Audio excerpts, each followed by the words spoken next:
Hi YouTube world, it's me again, and want to wish you a very happy Holy Week and Easter across the globe, wherever you are watching this from. And I hope you enjoy the video today. Don't forget to like and subscribe, and enjoy the video as follows. I thought today I'd just do a little bit of Great Eastern running today. On my wall calendar over here, the month of April, we have a glorious J15 in Great Eastern region colours, Great Eastern blue. So I thought we'd get some Eastern running today on the layout, and hope you enjoy this one. Okay. First of all, the 1422 is away. Just a little short shuttle service with the Oxford Rail N7. There she comes. Beautiful engine.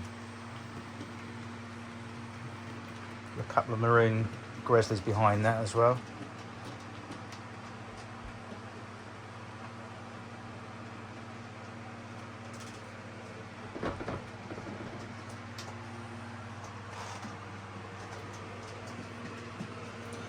And then just departing with the 1421 is a little J15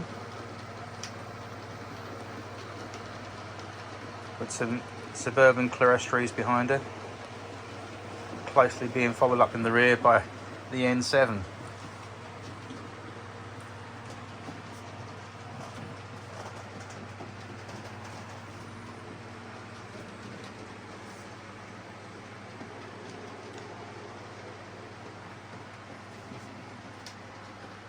Yeah.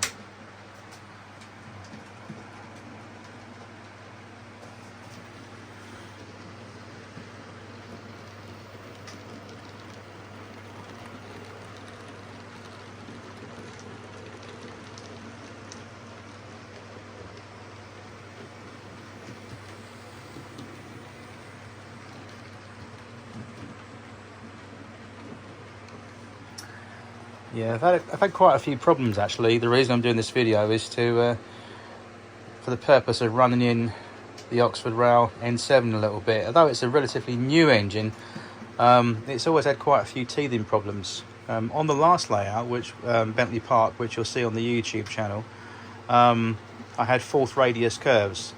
On this layout, Little Beddington, there's R605s and 607s, Hornby first and second radius curve set track, which means they're quite tight. And again, for some reason, the N7 from Oxford Rail was not liking it too much and derailing on a few curves. So I spent the best part of the morning stripping the chassis down, having a look at the wheel sets, checking the back-to-back space between the chassis wheels. Everything seemed fine. I even took the spring out, and I just basically lubed up everything as best I could, and for some reason she's behaving herself now, so fingers crossed. But doesn't that look cool? A little bit of parallel running, look at that.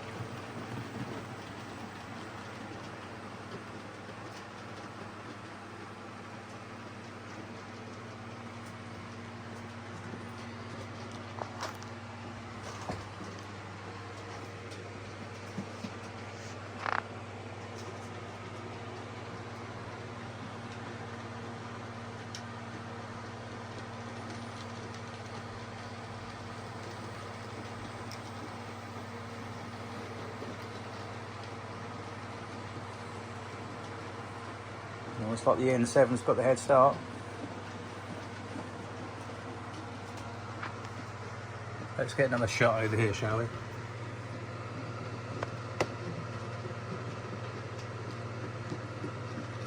As they come racing through the platform. Yeah, the N7 is definitely in the lead.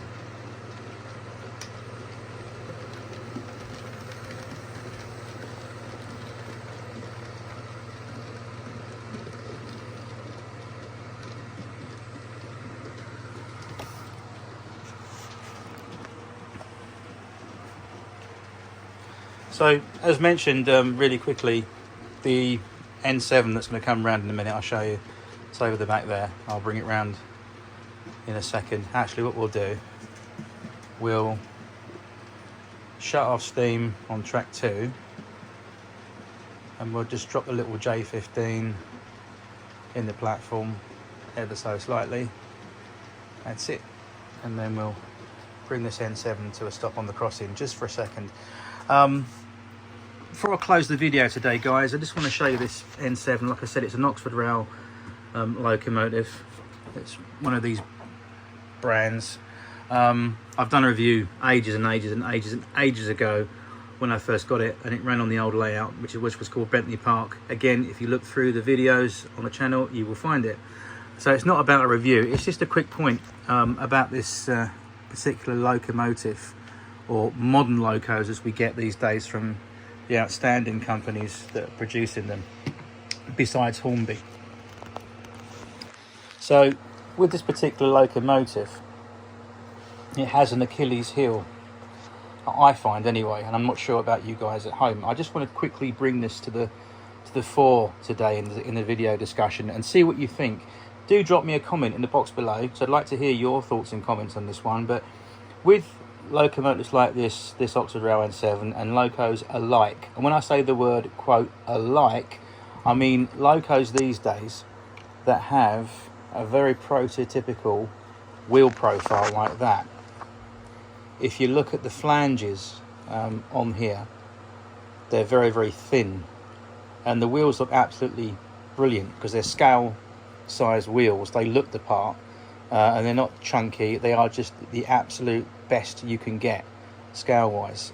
You might put something like Romford wheels on there if you wanted to, but for an RTR model straight out the box onto the railway, that's excellent. That's very, very good. But here's the problem, because if you notice, there's two things to watch out with this particular model, or models of alike. Is the back-to-back, which I was just talking about, which is the space between the back edge of the wheel and the opposite wheel, which is called the back-to-back. It's the gauge, basically, where the rail sits on that flange and that flange, just like the real world or the full-size train set. The track has to maintain gauge and keep it there, and all the train does run on there properly and safely without dropping off. In the real world, if you get something like a sleeper or a series of railway wooden sleepers that are broken, then what happens is the gauge becomes wider and the train will drop off effectively. So in the model world, the track doesn't break like that. But what happens is, if this back-to-back gauge from there to there, I'll just bring this model rather crudely onto its roof so we can see this better and understand it more better. I'll bring this up here. If we look at this, the distance between the back edge of the wheel to wheel either side is called the I've just forgotten the bloody word. The back-to-back gauge. Sorry, my mind's not working today. I know it's Easter, but come on. Yeah, back-to-back gauge. So the back-to-back between each wheel. And what happens is, normally, sometimes that becomes misaligned. It could be, for example, hang on, let me just try and, that's it. Sorry for the camera wobble. But yeah, if these wheels aren't aligned properly, i.e. the axle distance is too much or too little, you won't get the correct gauge between each back-to-back, which means you'll have tight running and derailments and that sort of thing, over point work and curves and all sorts of problems. So in this case, I checked all the back-to-back distances between every single axle, there being 3 driving wheels and 1 little pony wheel at the back there, and they're all correct. And we look at these from that side, and you can see the axle ends are nice and home. They're flush to the actual wheel. There's no protruding of the axle beyond the wheel edge, or it hasn't sunken inwards. That's the perfect clearance, and I have checked all that. So what was the problem? Well, I don't know, because what I did actually this morning, I took underneath where my finger is here on the rear pony wheel. This is fixed, by the way. It doesn't rotate. It's a fixed chassis, and the wheel has plenty of slop, so it can obviously navigate the track work.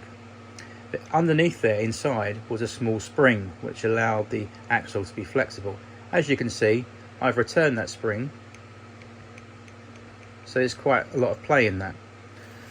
And also the front lead driving wheel also is sprung with a little spring underneath as well, as you can see.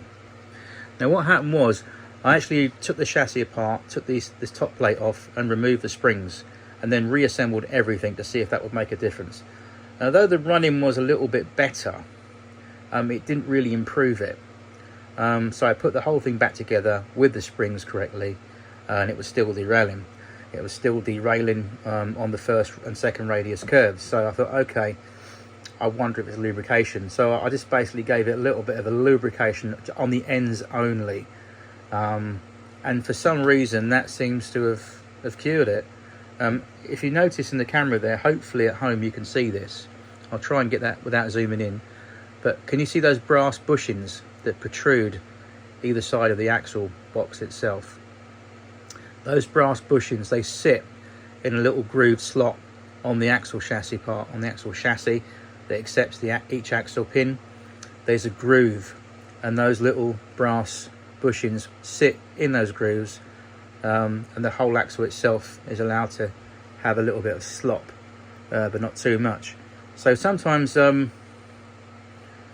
know, the old farmers say, oh, there's nothing wrong with slop, it's good for the pigs. But on a railway, too much slop is a bad thing, because it can cause derailments, and it can actually not make your locos or rolling stock run true, more so locos. So you want just enough play, side play, but not over excessively. This particular model doesn't have an excessive amount of side play, even though it's a little bit too much for my liking. That's just me being finicky. Specifically this lead driving wheel here, and I'm going into a bit of a tangent here, but excuse me, but for me that's a little bit too much. It could be slightly less, but I suppose we'll live with that. But anyway, for whatever reason it's tending to behave itself. But it's very temperamental because of these very thin flanges on this model. And if you notice that the thin flanges that are coming out these days on RTR stuff, and if you don't know what RTR is, it's ready to run stuff like the Hornby models, Bachmann, certainly a lot of rolling stock like coaching stock and wagons have got that same profile. So you're having a lot more tendencies to derail on set track, for example, than you would with an old model. If I was to dig one of my old Hornby models out from the 70s, the sort of silver seal stuff, the wheels are nice and chunky, and there's no way that you can ever derail those things unless your track is defective or is buckled. They are very, very good, but this stuff is very, very fine scale and sensitive, so you've got to make sure your track work is 100% true, and also that the back-to-back, as mentioned, is correct. And it might be something really silly, like there's not enough lubrication between axle to axle pin. Sometimes if it's stiff, that can create a derailment if it's not fluid enough either side. So I learned something today. You know, they say, oh, you can't teach a dog old tricks, or you can't teach an old dog new tricks, whatever. But the thing is, we always learn. And this is really a statement about life in general. I think most of us agree that sometimes, you know, people leave school and you see them out there and they just haven't learned. They just thought learning stops at school when you leave school. It doesn't. You learn every day, every moment of your life.